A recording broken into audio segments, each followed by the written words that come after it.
অধ্যায় 19-20।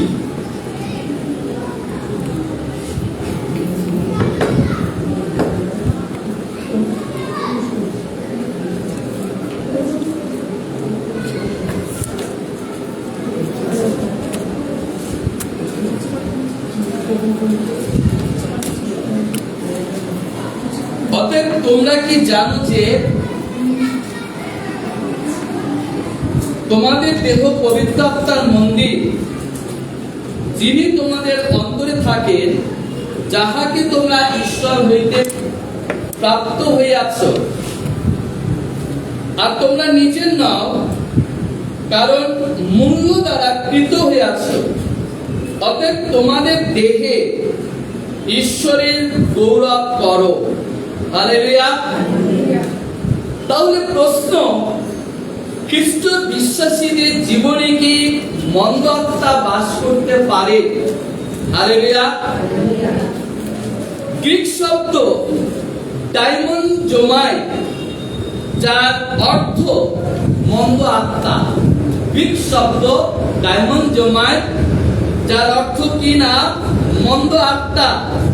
আমরা যদি দেখি প্রথম করিন্থীয় তার 6:19 পদে বলছে, তোমরা কি জানো যে তোমাদের দেহ পবিত্র আত্মার মন্দির, যিনি তোমাদের অন্তরে থাকেন, যাহাকে তোমরা ঈশ্বর হইতে প্রাপ্ত হইয়াছ, আর তোমরা নিজের নও, কারণ মূল্য দ্বারা কৃত হইয়াছ।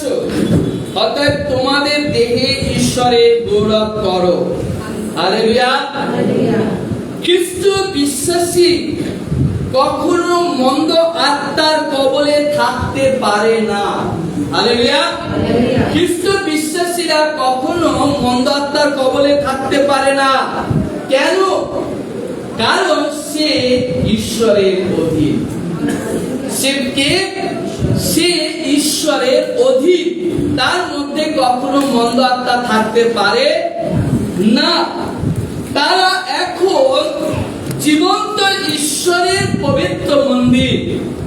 আপনি আপনার প্রতিবেশীকে বলুন, আমি জীবন্ত ঈশ্বরের পবিত্র মন্দির।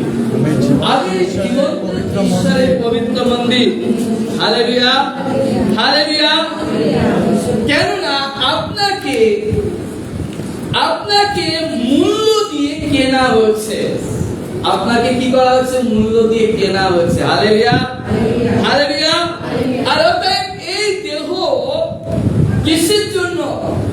এই দেহ ঈশ্বরের গৌরবের জন্য। আমেন। এই দেহ কিসের জন্য? এই দেহ ঈশ্বরের গৌরবের জন্য। পরিত্রাণ পাওয়ার আগে আমরা শয়তানের কবলে ছিলাম, আমরা শয়তানের দাস ছিলাম, আমরা অন্ধকারের রাজ্যে ছিলাম, আমরা শয়তানের রাজ্যে ছিলাম। কিন্তু পরিত্রাণ পাওয়ার রেখে যায়, কাজ করতে হবে। Hallelujah, hallelujah.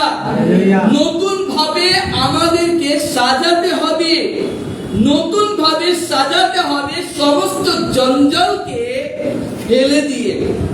হালেলুয়া। আমাদেরকে নতুন ভাবে সাজাতে হবে, সমস্ত জঞ্জালকে ফেলে দিয়ে, এবং আমাদের ক্ষত স্থানগুলো কি করতে হবে? সারাতে হবে। হালেলুয়া। আমাদের ক্ষত স্থানগুলো কি করতে হবে? সারাতে হবে। হালেলুয়া। এই জন্য আমাদেরকে মনে রাখতে হবে, পয়েন্ট নাম্বার 1, যিশুর প্রভুত্ব, প্রভু যিশুর প্রভুত্ব। হালেলুয়া।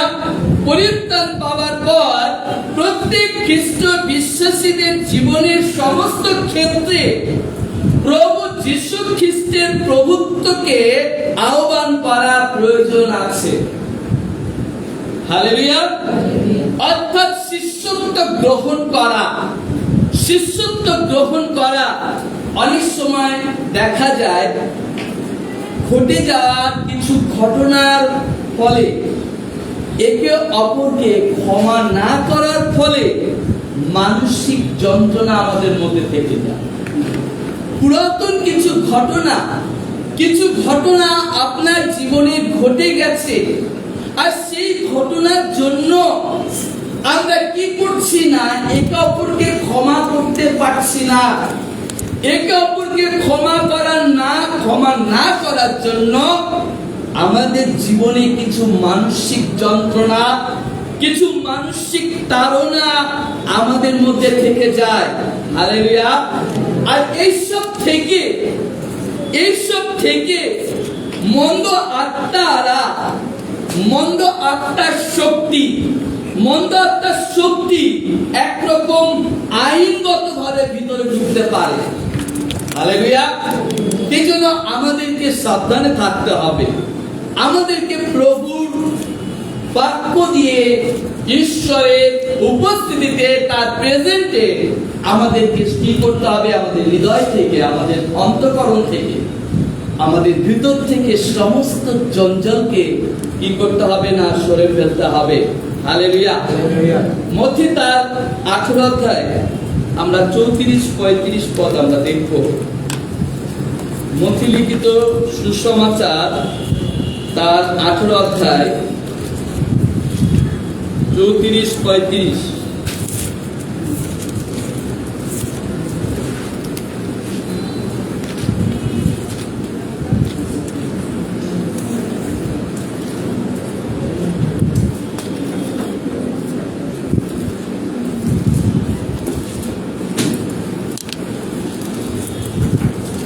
আর তাহার প্রভু ক্রুদ্ধ হইয়া পীড়নকারীদের নিকটে তাহাকে সমর্পণ করিলে, যে পর্যন্ত সে সমস্ত ঋণ পরিশোধ না করে, আমার স্বর্গীয় পিতা তোমাদের প্রতি এইরূপ করিবে, যদি তোমরা প্রতিজন অন্তঃকরণের সহিত আপন আপন ভ্রাতাকে ক্ষমা না করো। হালেলুয়া।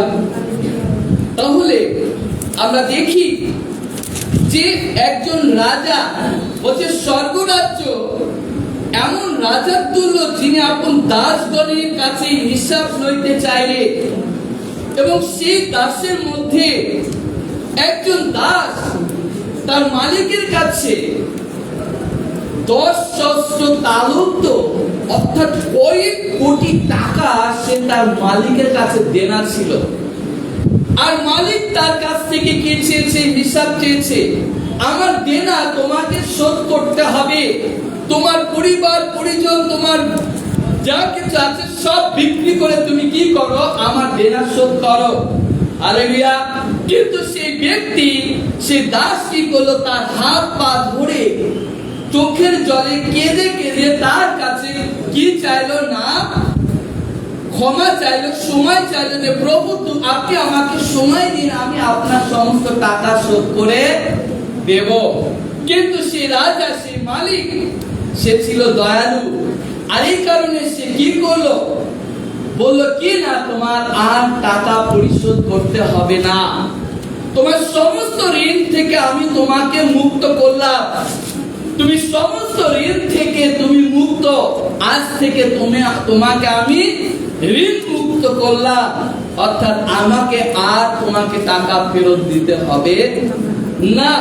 আর যখন সে দাস তার মালিকের কাছ থেকে সমস্ত ক্ষমা পেয়ে যখন সে বাড়ির দিকে যায়, আর পথে তার সে সহদাস তার সঙ্গে যখন সাক্ষাৎ হয় এবং তার কাছে যখন 100 টাকা পায়, আর সেই 100 টাকার জন্য তাকে কি করলো? না তার উপর অত্যাচার করতে লাগলো, তাকে মারধর করতে লাগলো, তাকে কারাগারে বন্দী করে দিল।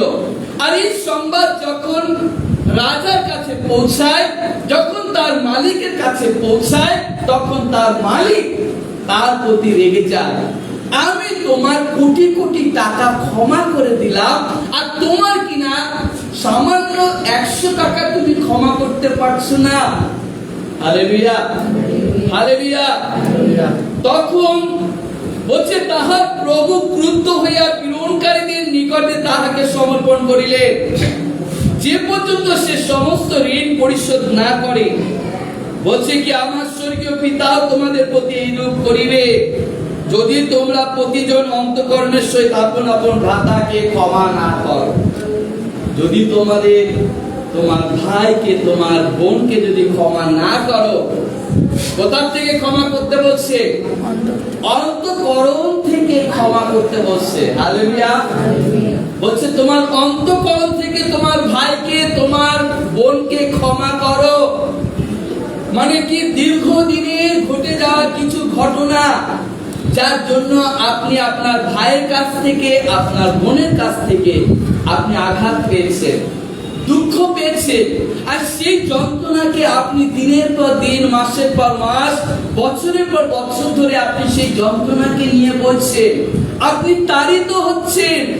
আর এই কারণে শয়তান আইনতভাবে সে আপনার জীবনে বাসা বেঁধে রয়েছে। হালেলুয়া। আর তার জন্য আপনাকে রিলিজ হতে হবে, মুক্ত হতে হবে, ক্ষমা করে বেরিয়ে আসতে হবে আপনার ভাইকে, আপনার বোনকে। ইব্রিয় তার 12 অধ্যায় আমরা এক পদ দেখব।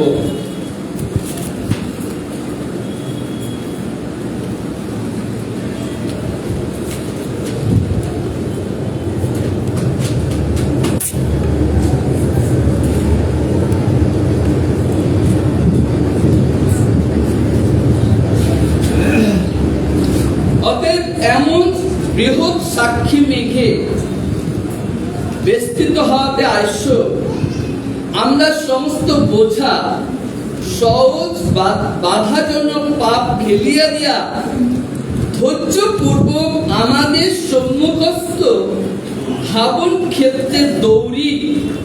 হালেলুয়া। তাহলে আমরা কি দেখি? লেখক এখানে কি বলছে? বলছে অতএব এমন বৃহৎ সাক্ষী মেঘে, অর্থাৎ বিশ্বস্ততার সাক্ষী হিসাবে আমরা সমস্ত বাধা, সমস্ত পাপ দূরে ফেলে রেখে আমরা কি করি? আমরা সামনের দিকে এগিয়ে যাই। হালেলুয়া। আপনি যদি ক্ষমা না করেন, তাহলে আপনি উচ্ছট খাবেন। আপনি দিনের পর দিন, মাসের পর মাস, বছরের পর বছর আপনি উচ্ছট খাবেন। আপনি উচ্ছট খাবেন, আপনি সে যন্ত্রণার মধ্য দিয়ে যাবেন। কিন্তু আপনাকে কি করতে হবে? সেই সমস্ত কিছু পুরাতন ঘটনাগুলোকে পিছনে ফেলে রেখে আপনাকে সামনের দিকে এগিয়ে যেতে হবে। হালেলুয়া। পৌল বলছে দৌড় প্রতিযোগিতা আমরা নাম দিয়েছি। আমরা এমন ভাবে দৌড়াবো যেন লক্ষ্যের অভিমুখে দৌড়াতে পারি, কেউ যেন আমাদেরকে ফেলে না দেয়। হালেলুয়া। আপনাকে ফেলে দেওয়ার জন্য আপনার ভাই থাকতে পারে, আপনার বিশ্বাসী বোন থাকতে পারে, আপনাকে ল্যান্ডে ফেলে দেওয়ার জন্য। হালেলুয়া। আর আপনি যদি ওই ঘটনাকে নিয়ে যদি আপনি জড়িয়ে ধরে শক্ত করে থাকেন, তাহলে আপনি কিন্তু দৌড়াতে পারবেন না, আপনার দৌড়কে আপনি কমপ্লিট করতে পারবেন না। হালেলুয়া। কারণ যে দৌড়ায়, যে দৌড়ের স্থলে নাম দেয়, তার লক্ষ্য, তার টার্গেট হচ্ছে পুরস্কার পাওয়া। হালেলুয়া। আমরা কোনো পার্থিব পুরস্কার পাওয়ার জন্য আমরা দৌড়াচ্ছি না। হালেলুয়া। পার্থিব পুরস্কার মরছে যায়, কিন্তু হেভেনলি পুরস্কার মরছে ধরে না। আর সেটা হচ্ছে অনন্ত কাজ, তাই শাশ্বত জীবন। আর সেই স্বর্গীয় পুরস্কার পাওয়ার জন্য আপনাকে যদি কেউ প্ল্যান দেয়, আপনি সেখানে থেমে থাকবেন না, আপনি দৌড়াবেন যাতে আপনি পুরস্কার পেতে পারেন। হালেলুয়া। এমন ভাবে দৌড়াবেন যাতে আপনি পুরস্কার পেতে পারেন। আর এই জন্য পৌল বলছে যেন তোমার দৌড় যেন থেমে না থাকে। হালেলুয়া। হালেলুয়া। প্রত্যেক মণ্ডলীতে সমস্যা। পৌলের সময় মণ্ডলীতে সমস্যা ছিল। এত বাক্য জানতো পৌল। পৌলের সময় মণ্ডলীতে সমস্যা ছিল। সমস্যা নেই এমন কোন মণ্ডলী নেই, প্রত্যেক মণ্ডলীতে সমস্যা। কিন্তু আপনাকে মনে রাখতে হবে, ঈশ্বর আপনাকে যে আহ্বানে আহ্বান করেছে, আপনাকে সেই আহ্বান পেয়ে আপনাকে দৌড়াতে হবে। আপনাকে দৌড়াতে হবে, আপনার লক্ষ্যের অভিমুখে দৌড়াতে হবে, যাতে আপনি পুরস্কার পেতে পারেন। Hallelujah, hallelujah. এই জন্য খ্রিস্ট বিশ্বাসীর জীবন দেখে খ্রিস্টকে ফলো করবেন না, খ্রিস্টকে ফলো করুন। বিশ্বাসীদেরকে দেখে আপনি খ্রিস্টকে ফলো করবেন না, তাহলে আপনি বেশি দিন দৌড়াতে পারবেন না। আর আপনি যদি খ্রিস্টকে দেখে দৌড়ান, খ্রিস্টকে ফলো করে যদি দৌড়ান, তাহলে আপনার দৌড় কেউ আটকাতে পারবে না। Hallelujah, hallelujah, hallelujah. ইফিসীয় 4:7 বলছে দিয়াবলকে স্থান দিও না। আর 26 পদে বলছে সূর্য অস্ত যাইবার পূর্বে তোমার প্রভাবে শান্ত হোক। Hallelujah, hallelujah. রাগ আপনার ভিতরে কি করে? যন্ত্রণা দেয়। ক্রোধ আপনার ভিতরে যন্ত্রণা দেয়। আর এই জন্য প্রভুর বাক্য বলছে সূর্য অস্ত যাইবার পূর্বে তোমার রাগ শান্ত হোক। তুমি তোমার হৃদয়ে, তোমার জীবনে শয়তানকে স্থান দিও না। Hallelujah, hallelujah. আর যদি তুমি শয়তানকে স্থান দাও, তাহলে শয়তান আপনার জীবনে আইনতভাবে আপনার জীবনে প্রবেশ করবে। সেই মন্দ আত্মা আপনাকে পরিচালনা করবে, আপনি বুঝতে পারবেন না। Hallelujah, hallelujah. 2 নম্বর পয়েন্ট, দেহতত্ত্ব। রোমীয় 6:6-7 পদ।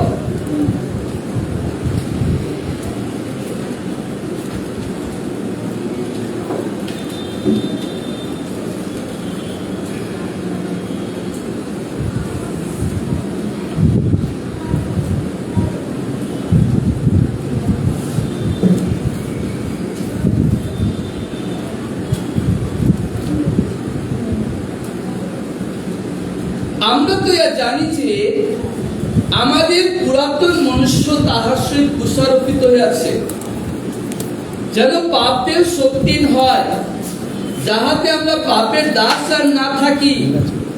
কেন যে মরিয়াছে সে পাপ হইতে ধার্মিক গণিত হইয়াছে। হালেলুয়া।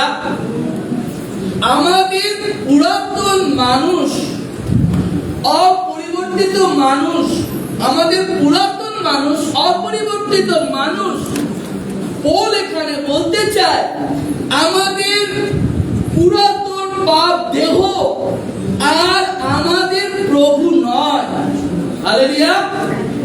আমাদের পুরাতন পাপ দেহ আর আমাদের প্রভু নয়। এমনকি আমরা মাঝে মাঝে পাপ করলেও পাপ আমাদের মধ্যে আর থাকে, পাপের মধ্যে আমরা থাকি না। আমরা মাঝে মাঝে পাপ করলেও আমরা পাপের মধ্যে থাকি না।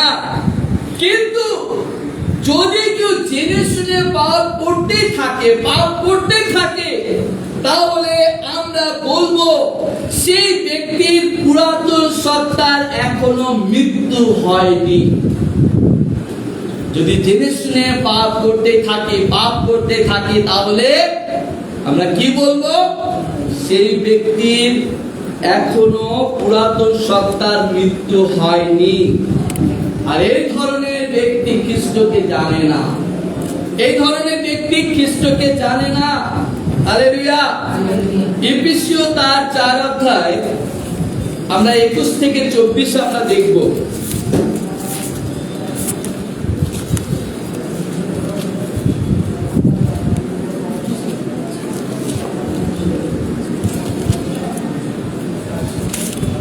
ইফিসীয় 4 21-24 বলছে তাহারই বাক্য তো শুনিয়াছ এবং যিশুতে যে সত্য আছে তদনুসারে তাহাতে শিক্ষিত হইয়াছ, যেন তোমরা পূর্বকালীন আচরণ সম্বন্ধে সেই পুরাতন মনুষ্যকে ত্যাগ করো, যাহা প্রতারণার বিবিধ অভিলাষ মতে ভ্রষ্ট হইয়া পড়িতেছে।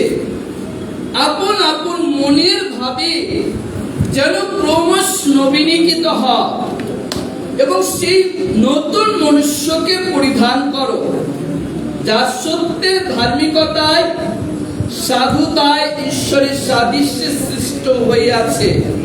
হালেলুয়া। পৌল ইফিসীয় মণ্ডলীকে কি বলছে? পৌল ইফিসীয় মণ্ডলীর বিশ্বাসীদের সম্বন্ধে কি বলছে? ইফিসীয় মণ্ডলীর বিশ্বাসীরা তারা তাদের পুরাতন সত্তাকে ত্যাগ করতে শিখেছিল। হালেলুয়া। অর্থাৎ তারা তাদের পুরাতন পাপ সত্তার চিন্তা ভাবনা, কামনা বাসনা এবং কাজ কর্মকে তারা ত্যাগ করতে শিখেছিল। হালেলুয়া। আপনার জন্য সময় রয়েছে, আপনাকেও কি করতে হবে? আপনার পুরাতন সত্তাকে ত্যাগ করার জন্য, আপনার পুরাতন সত্তাকে ত্যাগ করার জন্য পুরাতন পাপ সত্তার চিন্তা ভাবনা, কামনা বাসনা এবং কাজকর্মকে আপনাকে ত্যাগ করতে হবে। হালেলুয়া। আপনাকে ত্যাগ করতে হবে, তার জন্য আপনাকে শিখতে হবে। ইফিসীয় মণ্ডলীর বিশ্বাসীরা তারা শিখেছিল। তাই জন্য আমরা দেখি বলছে কি, তোমরা পূর্বকালীন আচরণ সম্বন্ধে সেই পুরাতন মনুষ্যকে ত্যাগ করো, যাহা প্রতারণার বিবিধ অভিলাষ মতে ভস্ম হইয়া পড়িতেছে। আপন আপন মনের ভাবে যেন ক্রমশ নবীনীকৃত হও। হালেলুয়া। খ্রিস্টেতে থাকা মানে ডে বাই ডে তাহাতে সিদ্ধ হওয়া, খাঁটি হওয়া। খ্রিস্টেতে থাকা মানে ডে বাই ডে তাহাতে সিদ্ধ হওয়া, খাঁটি হওয়া, নতুন থেকে আরো নতুন সৃষ্টি হওয়া। খ্রিস্টেতে থাকা মানে এই নয় জাগতিক অভিলাষকে বহন করা, কারণ সেগুলো আমরা অলরেডি ত্যাগ দিয়েছি। আর এই জন্য আমাদেরকে পিছনের দিকে ফিরলে হবে না, আমাদেরকে খ্রিস্টকে শক্ত করে ধরে থাকতে হবে, এমন ভাবে দৌড়াতে হবে যেন সেগুলোকে, সেই ময়লাগুলোকে ডে বাই ডে প্রভুর বাক্য শিক্ষা নিয়ে ডে বাই ডে সেগুলো যেন আমরা ত্যাগ দিতে পারি। কারণ আমাদের কাজ কি? আমাদের কাজ হচ্ছে খ্রিস্টকে পাওয়া, খ্রিস্টকে ধারণ করা, খ্রিস্টকে পরিধান করা। হালেলুয়া। খ্রিস্টকে পরিধান করা।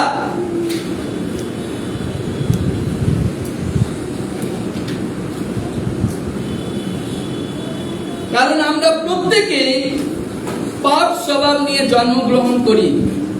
আমি কি ভুল বলছি? আমরা প্রত্যেকে পাপ স্বভাব নিয়ে জন্মগ্রহণ করি, এবং যতক্ষণ আমরা খ্রিস্টকে গ্রহণ না করি, ততক্ষণ আমরা পাপ প্রকৃতির নিয়ন্ত্রণে বাস করি। হালেলুয়া। হালেলুয়া।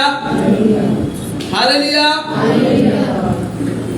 এই জন্য একজন ঈশ্বর ভক্ত লোক বলেছিলেন, মৃত্যুর পূর্বে খ্রিস্টকে যদি আমি না জানি তাহলে সেই জীবনের কোনো মূল্য নেই।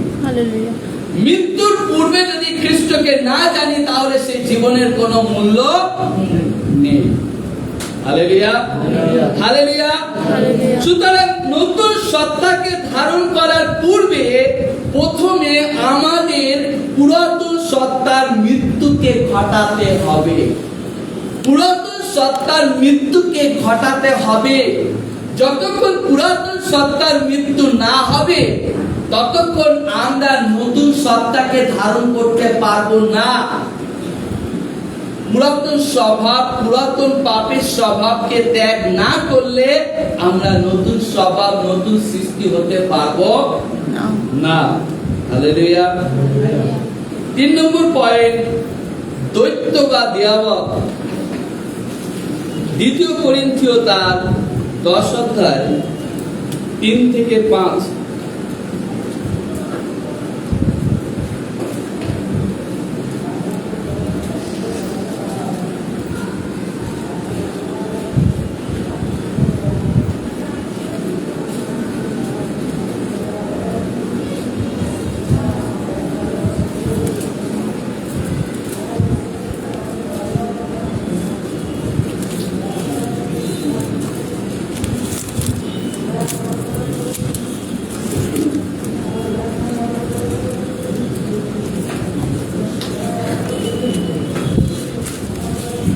আমরা মাংসে চলিতেছি বটে, কিন্তু মাংসের বশে যুদ্ধ যাত্রা করিতেছি না। কারণ আমাদের যুদ্ধের অস্ত্র শস্ত্র মানসিক নয়, কিন্তু দুর্গ সকল ভাঙিয়া ফেলিবার জন্য ঈশ্বরের সাক্ষাতে পরাক্রমী। আমরা বিতর্ক সকল ঈশ্বর জ্ঞানের বিরুদ্ধে উত্থাপিত সমস্ত উচ্চ বস্তু ভাঙিয়া ফেলিতেছি, সমুদয় চিন্তাকে বন্দী করিয়া খ্রিস্টের আজ্ঞাবহ করিতেছি। হালেলুয়া। আর তোমাদের আজ্ঞাবহতা সম্পূর্ণ হইলে পর সমস্ত অবাধ্যতার সমুচিত দণ্ড দিতে প্রস্তুত আছি। হালেলুয়া। পৌল জাগতিক অস্ত্র দিয়ে যুদ্ধ করেন না। পৌল জাগতিক অস্ত্র দিয়ে যুদ্ধ করেন না, তার অস্ত্র হলো আত্মিক। হালেলুয়া। পৌলের অস্ত্র কি? আত্মিক। আর এই সমস্ত আত্মিক অস্ত্রের ঐশ্বরিক ক্ষমতা আছে। হালেলুয়া। আত্মিক অস্ত্রের ঐশ্বরিক ক্ষমতা আছে, আর এই ক্ষমতার দ্বারা শয়তানের প্রতিরোধের দুর্গ বা ক্ষমতাকে ধ্বংস করে দেয়। হালেলুয়া। হালেলুয়া। মানুষ আমাদের শত্রু নয়, মানুষ আমাদের শত্রু নয়। হালেলুয়া। মানুষ আমাদের শত্রু নয়, কিন্তু শয়তান আমাদের শত্রু। কে আমাদের শত্রু? শয়তান আমাদের শত্রু। হালেলুয়া। হালেলুয়া। তাই জন্য ঈশ্বরের বাক্য কি বলছে? বলছে আমরা মাংসে চলিতেছি বটে, কিন্তু মাংসের বশে যুদ্ধ যাত্রা করিতেছি না। কারণ আমাদের যুদ্ধের অস্ত্র শস্ত্র মাংসিক নয়। এফেসীয় 6:10 কি বলছে? তোমরা প্রভুতে ও তাহার শক্তির পরাক্রমে বলবান হও। তোমরা প্রভুতে তাহার শক্তির পরাক্রমে বলবান হও এবং সমগ্র যুদ্ধ সজ্জা পরিধান করো। এফেসীয় 6:10 থেকে 18 যদি আপনি পড়েন, সেখানে আপনি মানসিক যুদ্ধ সজ্জা দেখতে পাবেন না, সেখানে আত্মিক যুদ্ধ সজ্জার কথা লেখা আছে। আর সেই আত্মিক যুদ্ধ সজ্জাকে আপনাকে প্রতিদিন পরিধান করতে হবে। প্রতিদিন পরিধান করতে হবে। কেন? কারণ সৈন্য সব সময় প্রস্তুত থাকে যুদ্ধ করার জন্য। সৈন্য সব সময় প্রস্তুত থাকে যুদ্ধ করার জন্য। আমাদের যুদ্ধ পার্থিব নয়, জাগতিক নয়, মানসিক নয়। আমাদের যুদ্ধ হচ্ছে অন্ধকারের অধিপতি দিয়াবল শয়তানের বিরুদ্ধে। আর এই জন্য শয়তানের বিরুদ্ধে লড়তে গেলে, শয়তানের বিরুদ্ধে যুদ্ধ করতে গেলে আপনাকে অবশ্যই আত্মিক যুদ্ধ সজ্জা পরিধান করতে হবে। হালেলুয়া।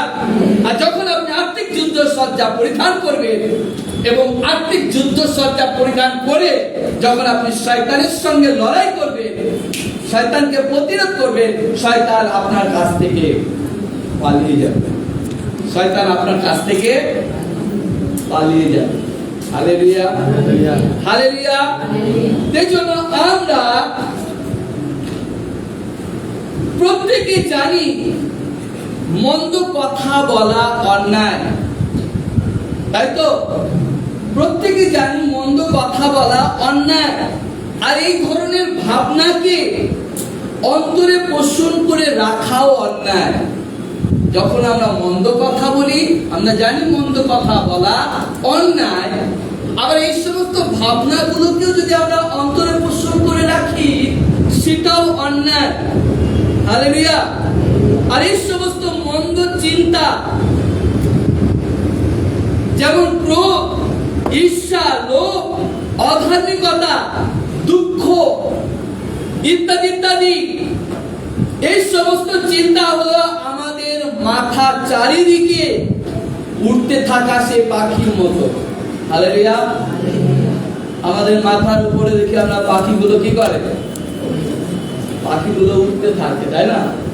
আর যখন মাথার চারিদিকে পাখি উঠতে থাকে আমরা কিছু করতে পারি, কিন্তু সেই পাখি যদি উঠতে উঠতে যদি আপনার মাথায় এসে বসে, তাহলে আপনি কিছু করতে পারবেন?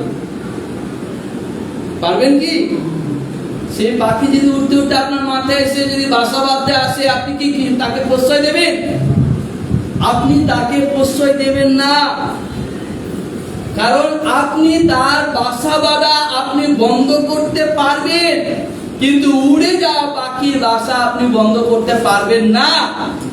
এই জন্য আপনার চারিদিকে যা কিছু ঘটনা ঘটছে, শয়তানের যা কিছু ঘটনা ঘটছে, সেগুলো আপনি বন্ধ করতে পারবেন না, কিন্তু শয়তানের আক্রমণকে আপনি বন্ধ করতে পারবেন। যখন শয়তান আপনার উপরে বাসা বাঁধতে আসবে, তখন আপনি শয়তানকে তাড়াতে পারবেন। হালেলুয়া। এই জন্য এগুলোকে আমাদের তাড়াতে হবে।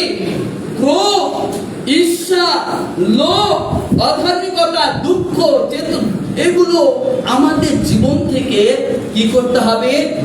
তাড়াতে হবে, যেন শয়তান আমাদের জীবনে যেন বাসা না বাঁধে। হালেলুয়া।